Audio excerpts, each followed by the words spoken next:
Yo, and welcome back to the LOP show. This is, Leadership on Purpose. and I am Blake Bozarth. That is my daughter, Blakely Ray. Blakely Ray. She is helping us with this intro today. We have another incredible guest for you guys today, Barry Mainz. He is the CEO of Forescout Technologies, a very successful cybersecurity company, about 1,000 employees. Barry has a storied career as an executive, and he has some great wisdom that he's dropping on the show today. We talk about the pace of change, and Barry gives some great examples as well as how it's impacting the skill sets that are necessary in order to thrive in this fast changing world. We also talk a lot about generational differences and how do you navigate that with the younger generation that's come in. What has changed, and how can leaders actually support and challenge appropriately as that new generation comes up? He has some great liners, guys. He talks about how you cannot manage your way to greatness, but you can hire your way to greatness, and the importance of talent selection and how you go about selecting the right leaders for your leadership team. He has another great line around how you cannot have job security, but you can have skill set security. And what are the skills that you need, and how do you develop those? He also tells a story of transitioning from sales to CEO and what you need in order to be able to make a transition like that. And then we talk about also the importance of keeping your eye on the customer. And as CEOs, you can do that, but it's easy for that to get lost in the rest of the organization, especially the quote unquote back office. So some great nuggets on how you keep your whole organization focused on the customer and how their work relates to how the company actually makes money. Super important stuff. I think you're going to enjoy this episode. If you get value from this, be a river, not a reservoir. Is there someone else you can share this with that would also get value from it as well? And without further ado, let's jump into the show. All right, welcome back to Leadership on Purpose. Super excited today to have Barry Mainz on the show. Barry, welcome to the show. Yep. Thanks a lot. Thanks for having me. Appreciate it. Hey, we're super excited for this. I know we've had a lot of good talks prior to this recording. It's one of our favorite questions to ask new guests. Tell us about you and your career in 60 seconds. We actually make a game out of it. I have a little timer here on my phone, Barry, and Okay. we'll let you run with it. Well, I started my career in high tech advertising, and I worked for Foot Cone and Belding. And we had my first client was Logitech. It was about branding because they wanted to be able to sell to larger companies. So that was really interesting to kind of see how you get that going. Made my way from advertising to sales. Spent several jobs in sales and understanding, hey, how do you sell value? How do you negotiate? These kinds of things that served well. Went through executive leadership and transformation leadership at several companies, including Mercury Interactive and Wind River, and then CEO or kind of running divisions for the last, I would say, 6, 7 years of my career. Hey, you did that with so much time to spare here. One of the things that struck me in our first meeting, Barry, was your passion for making sure that leaders, as their organization gets bigger, it's very easy for their teams to actually lose the pulse of the customer. So I want to get to that. But one of the things that I know that you also have thoughts around is we hear a lot about pace of change these days and how fast the pace of change is. Can you make that real for us? Yeah. So let me give a little context first. Go back 15 years. We didn't do agile or scrum based sort of development. We're thinking about, kind of developing software. We didn't have agile workspaces where people work together and, kind of knock down things. Things were done as in software, you'd use the term waterfall, and you would have 18 to 24 months to figure out what your next release was. And you had wave visits and you moved along slowly. You had quarterly QBRs and, the pace of change was slow and you had lots of time to change things and probably a lot less pressure in the system. These days, you're releasing, depending upon, the software cadence, it's 6 to 10 weeks. You're releasing a new release. We don't have quarterly QBRs. We have weekly stand-ups. So, that brings tension on a lot of things. It brings tension on just the people. I think the people aspect is a strong one. I mean, you could have a person that had bad behavior before. It's like, well, I only have to see that dude once a quarter. Now you're seeing him all the time. And it's easy to get sort of voted off the island for the type of behavior. So collaboration and humility and trying things and making mistakes in public is a skill set that you have to do. There's no time to go cover that. Or let me go meet with a few more customers. And you're coming here and, oh, I made a mistake. Let's go fix it. I think the other piece is this whole notion of you're getting better, getting worse. There's no staying the same. Hmm. And you have to embrace that because you're going to be wrong moving this fast. There's just no way you can know everything.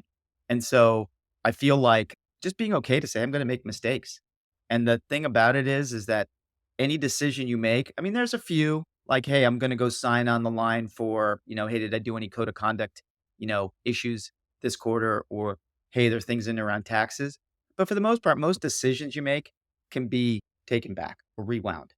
And so I encourage the team to, you know, move fast, don't hurry. But, hey, if you make a mistake and you're grounded in reality where the money changes hands, it's easy to pivot. And so, yeah, that's quite a bit different than it was, like I said before, even, a decade ago. Yeah, I love those examples. Are so right.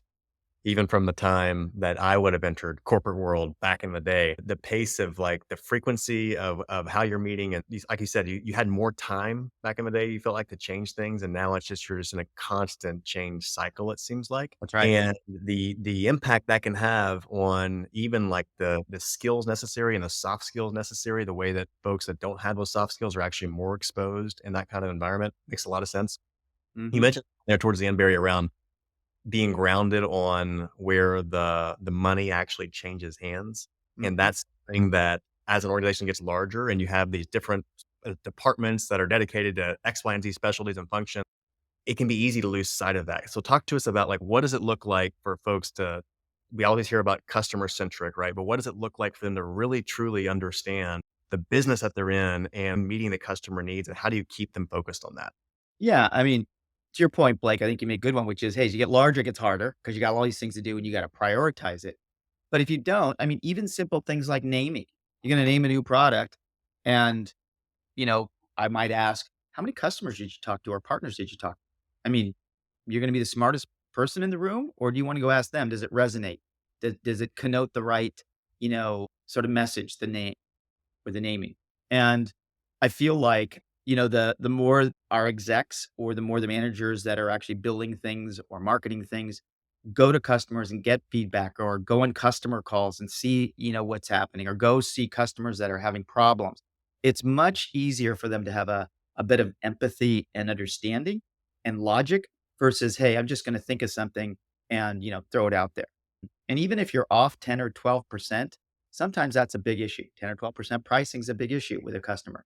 So why not get it right, go talk to the partners and customers and come back and you're a lot more, accurate in what your pricing strategy ought to be or what your messaging ought to be or demand gen ought to be. So I do feel like the more you push the team towards either putting objectives and goals or OKRs towards meeting with customers or getting customer feedback, I think the better the company just ends up being. That's so good, and it makes a lot of sense from folks that have the natural opportunity to have interactions with customers, so sales teams, client kind of facing teams. What do you have to say for a leader who might be leading a quote unquote back office organization? What does that look like when it comes to helping them ground their team on the customer and where the money really changes hands? Well, I think you could have multiple customers. So let's say you're in IT. Your customer are the employees. And maybe if you're in the IT for all the systems and desktop support, you know, go ask them, do surveys, go spend time with the leaders. How well are we doing? What's working? What's not working? Hey, give me the top three things that are not working. We'll prioritize them. We'll fix them. That's your customer. If you're a finance or a legal person, your customer might be sales and or say if it's a customer or a partner, go talk to them, go meet with them. Hey, what can we do better to streamline our procurement process? Or hey, what can we do better to, make sure that we have a easier way of doing business, routine. What do we need to go do there? I mean, there are things you need to just think about. What are the routines that you do and who is your customer or partner, right? In that case, and what sort of things that you need to do to improve, or, hey, you're doing really well here, do more of that. So again, like I said, I always would encourage people to understand who their customer is and how that relates to our customer. I think it just gets another perspective of, are they working on things that matter? I mean, they may matter, but they don't really make a difference. You want to make a difference. And so I, encourage that dialogue in the thought process. I love that connecting dots between, hey, who's your direct partner or customer, even if you're a back office, and then helping them translate. And that's a job for leaders is you're a chief communication officer so much with your team, but helping them connect those dots and be able to see, hey, this is how what you do for this internal customer translates into how we actually make money as an organization That's right. and how we That's thrive. exactly right. And I tell them, engage for impact. If you go look at all the engagements you're doing, what's the biggest impact? Where are the things and how is that helping? Because you're right. Hey, maybe it's IT's working on the inside sales folks systems. And right now it takes, you know, 40 minutes to do a quote, just making it up. Well, if you could make it 15 minutes or 10 minutes, what kind of productivity? They could spend more time with customers. Right? There is an impact there. You're engaging, there's a real impact. Great example. Love that. So, Barry, you come from a sales background and you've gotten so much operational leadership experience as well. Can you talk to us about, I guess, the way that you've led organizations? Like once you kind of graduated out of advertising, marketing, sales, like what did it look like? Do we have a lot of leaders that are in the sales functions listening to this? If they have aspirations for leading the broader organizations and outside of just the sales function, what kind of advice would you have for them? So let me answer the first part that I've learned, and then I can easily transition into okay, so if I was a seller or a sales executive, what would I do? So the first thing is, I think on leadership, you want to be the best learner, not the smartest person in the room. And I think things change. It's complicated. There's not a book that says, "Hey, you've got network access control software. Here's the book that's going to tell you how to, drive your company to 40% growth, next year." There's no book written. People who write books to say, "Here's how you think about it," but it's not written. So you need to be the best learner. I tell my folks, we don't want the smartest people in the room. We can go get those. You should be the best learners because it's all new. As we do with anything, right? If you're a sales rep and then you go to say you're running operations for go to market, you got to learn a bunch of stuff. There's no class you're going to take, right? So I think it's the best learner. I think you don't manage your way to greatness. You hire your way to greatness. And I think that's oftentimes people get a false sense of I can just manage my way. As teams grow, you got to trust your teams. And I think that, that goes with trust is super important. I like to hire people that are great, but I can also trust them with my kids because if they're a little bit older now, so maybe, I'd say that I'd be careful of that. But I mean, that you trust them with your family, trust them with your kids. I think that's a super, super important thing because sometimes people have to suspend judgment and trust one another and just say, "Hey, I'm going with you. You spent all the time, Blake, looking at the data. I'm going with you."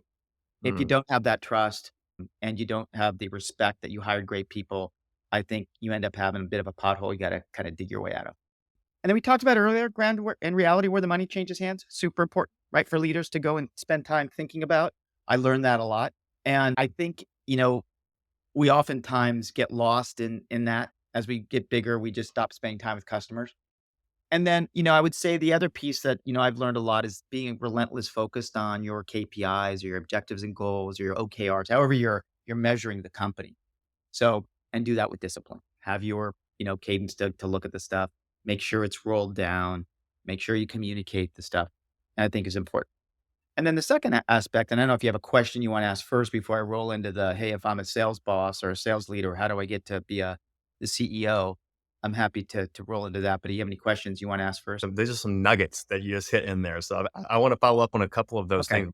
Okay. So you got the operational framework, and then, or at least some of the nuggets. And then I feel like there are a couple things that are quite a bit different as being a seller versus being, you know, an executive. And so for other kinds of things. And so you have to understand those differences, and understand that sellers can make it oftentimes some of the best executives, best CEOs, because they are grounded in reality where customers are. They have an empathy there and they tend to have to solve problems pretty quickly and there's a sense of urgency and this kind of stuff. So all those things work really well. And the one coaching I would say is that, hey, learn a little bit about strategy because I always joke that sometimes sales leaders have 12 annual closes once a month. So they can be kind of tactical, which we want them to be. But at the end time, we also want them to be strategic. So zoom out, understand what a strategy is, how to build a strategy, and a little bit about why that's important in that process through the strategy. Maybe get a framework, a simple framework. I have one that I use, but a simple framework to help, your team get on board with that strategy. But I think that transitioning from the tactical, but really great tactical with a sense of urgency, customer driven to how do we become strategic and how do I work maybe a little bit more cross functionally to solve a problem that ultimately might not be, I got to close this deal, but allow for more of the closing deals that it's a balanced scorecard, I think would be key. And then the third thing was understand the other departments, you know, how they work, what's important to them. Numbers matter to finance. So I went earlier in my career to finance for non-financial executives. And, I spent 2 weeks at Columbia University, and it's an executive where you just, how to use a calculator, how you read P&L, you know, what does, all the particular, items in a P&L, how's that work? I think that allows you to understand the business a little bit better. When someone says, hey, what is the, LTV to CAC here and why that matters or what have you. So I would say those are things that I would spend some time on if you were making a transition from just direct selling and saying, hey, I've got to go run or a larger organization. Oh, great stuff. Hey, there's a ton in there that I want to follow up with. I can't get to all of it, but you did mention, Barry, a framework that you use. I think it was to help your team, like really, I guess, operationalize the strategy. Is that you can frame it? Can you share a little bit more about that? What does it look like? So I call it the Spark framework. So it's strategy, people, alignment, routines, and culture. So strategy is really how you're going to create, capture, and deliver value. Could be for your team or it could be for the company, right? And it's kind of where the, kind of the north is, why us, why now, that kind of thing. And then once you decide your strategy, like, hey, here's what we're going to go do, or hey, here's our, kind of how we're creating value. Then it's the people. How do you align the people or hire the right people for that strategy? What's the org got to look like? Because the org is like your executive toolbox to get stuff done, right? So let's make sure that people are are organized right and then aligned. Okay, so do we have OKRs or, objectives and goals? Do people know what we're supposed to be doing? Do you have a way to do that? Do we talk about, do you have an operating cadence that shows how you communicate to people and when? And then there's routines. That's the R. So what routines you have to build? So if you're a sales boss, for example, how do you do forecasting? What are you going to do? How does that work? What does demand gen look like? What are the routines around demand gen? Who does what to whom? And the last is, I would say is like culture. And culture is important. Like, what's your culture going to be like? What do you want to emphasize? Why? And make sure you communicate that. And so that framework there, again, whether it's a team or a company, I think is a framework that I think is cran simple, but easy to apply. It's really good. Another quotable that really stuck out for me is you don't manage your way to greatness, you hire your way to greatness. What does that look like for you as you've especially built leadership teams where it's always important, no matter what level of the organization you are, to find the right person, but especially the higher up you go on the hierarchy, the more cost and risk there is of making the wrong hire. So what does that look like for you? How do you mitigate the risk in selecting the right people for your team? Well, I mean, sometimes you get some easy ones where you've worked with somebody for a while and right? So I just sort of and that kind of goes to one thing that I really believe is mentorship. So if you have I always ask people, hey, if you were to come work here, and if they're executive, like how many people do you think would follow you? And your previous jobs, how many people followed you from one group to the next, or one company to the next, wherever they went? And people who said zero, probably not a great sign because, you want leaders that people want to work with because we all know that the number one reason why people leave jobs is their boss. Yeah. So get leaders that people want to work with and for. So that's one thing. I think the other piece, so you get lucky, maybe you have some ones that you've worked with before that kind of easy, kind of fits in perfect. But then the other piece is just being very analytical about what's the skill set you need. Because I think we have skill set security. We don't have job security. You have skill set. So I think that what skill sets you need and how that works and what do you need for it. And then there's is it a cultural fit? Culture matters, right? I mean, there are companies that, I've worked at before, and then you go to another company, you're like, good Lord, that would not work at X company. I won't mention companies, but let's just suffice it to say, you have to look at the culture. Are they going to be a cultural fit? And then, like I said, get point of views, have people socialize and have this person interview with a bunch of people to make sure that people get on board. And, I think that's a good one. And last but not least, check their references. That's great. I love that. Another quotable there. There's not job security. There is skill set security. So that Yeah. ties right back into the pace of change where we started on this, Barry. Especially for young and I guess up and coming leaders that are earlier in their career. Do you have specific advice for them when it comes to the type of skills that are really going to be important to succeed in the coming age? Yeah. So there's a couple of things. One, I don't Well, I don't think I work with plenty of universities, some of the best ones, like someone for some of our internships and talk to some of the leaders there.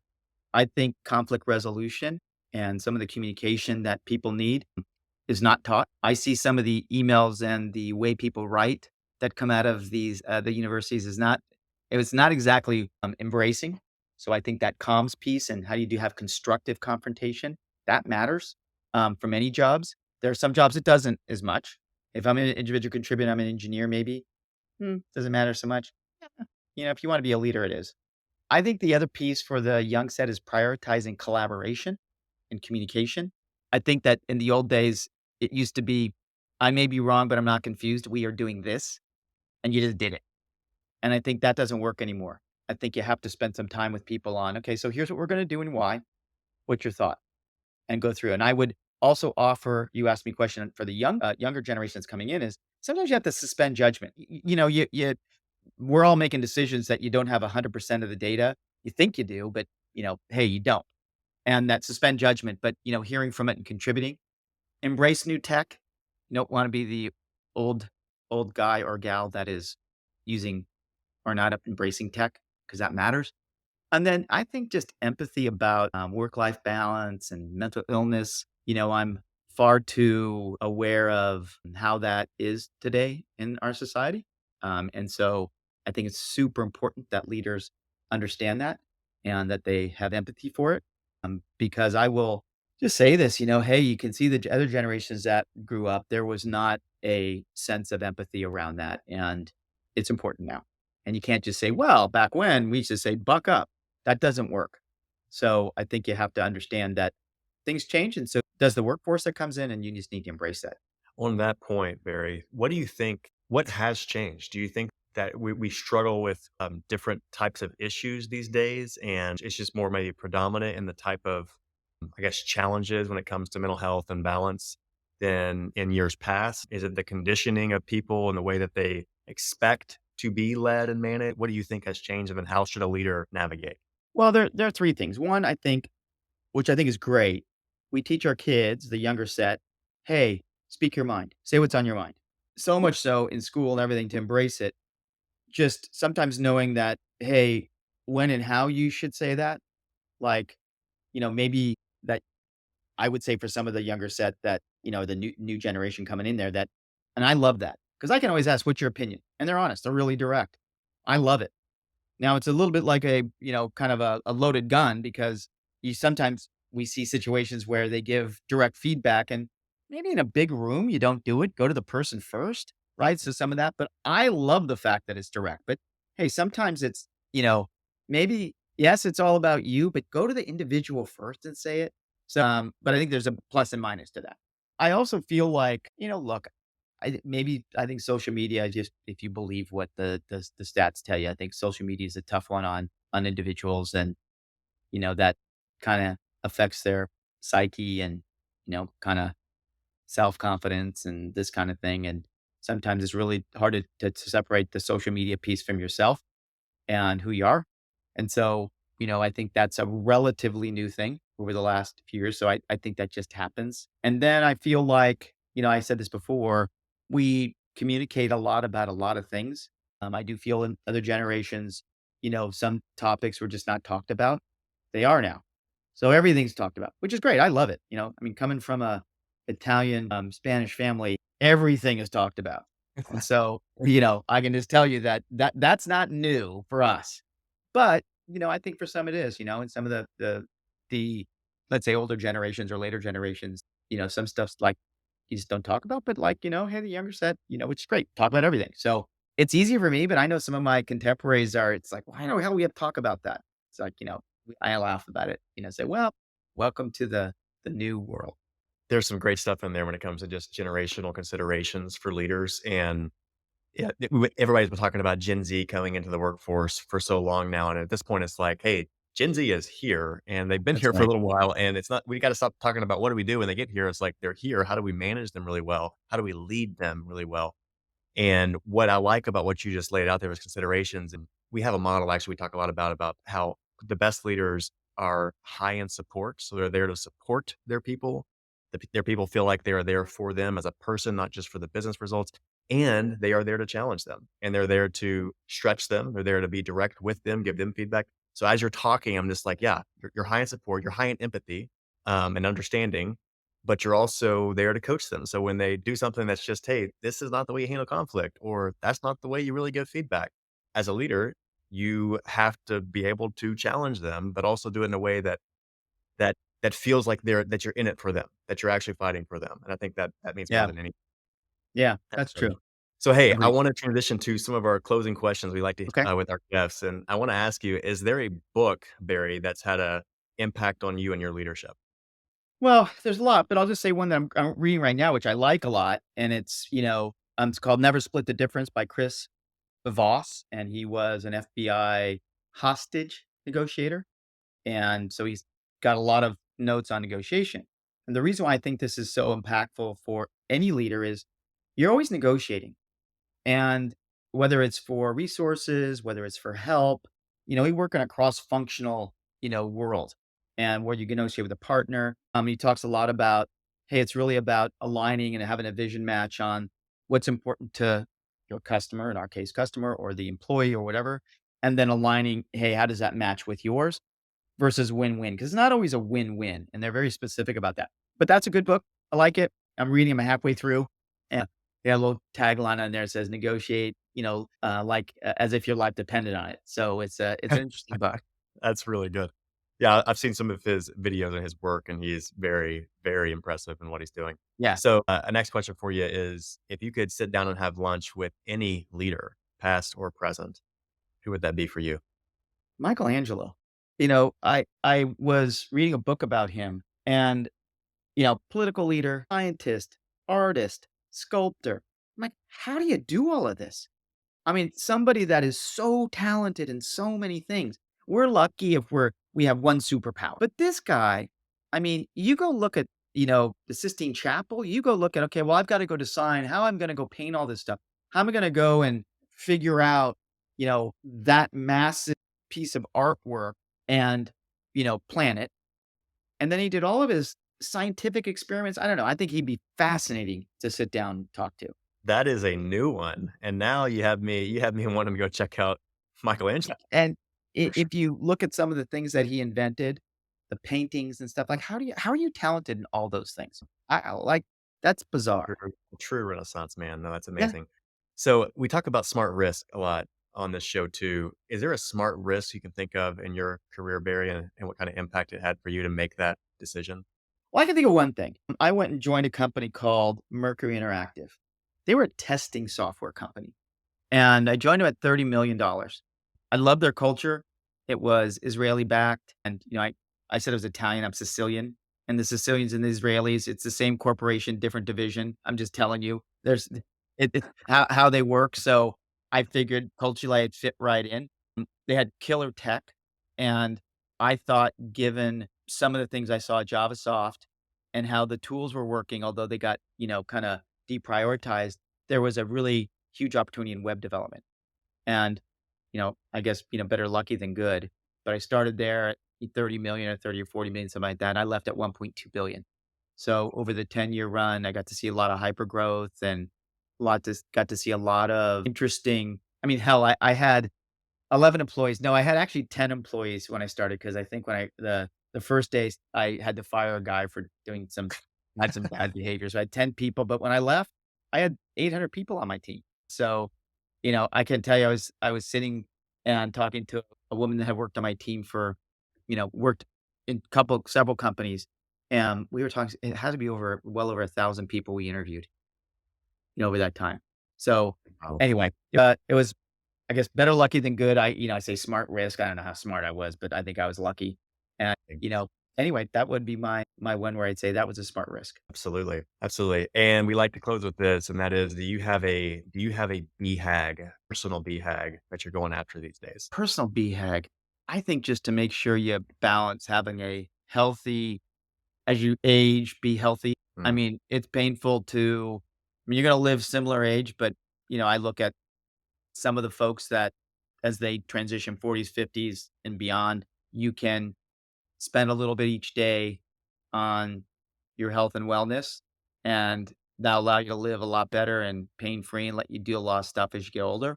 So that's for me to have a long and sort of pain-free life moving forward, allow me to spend time with my wife and family and friends. So I think that's a big BHAG for me. I think, I spent a lot of time on that, but I think it pays off in many ways. Yes, absolutely. Let me get you out on this. What is the best place that people want to look you up? Where's the best place to find you? LinkedIn's good, right? I got a, presence there. It's easy to find me.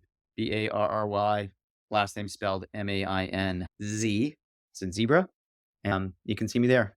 I have lots of posts. I post quite a bit on cybersecurity and some of the things I see in the market. So you can get a little perspective on how I think about things too. Love that. Barry, it's been awesome having you on the show. Thanks so much for being here. You're quite welcome. Thanks for having me.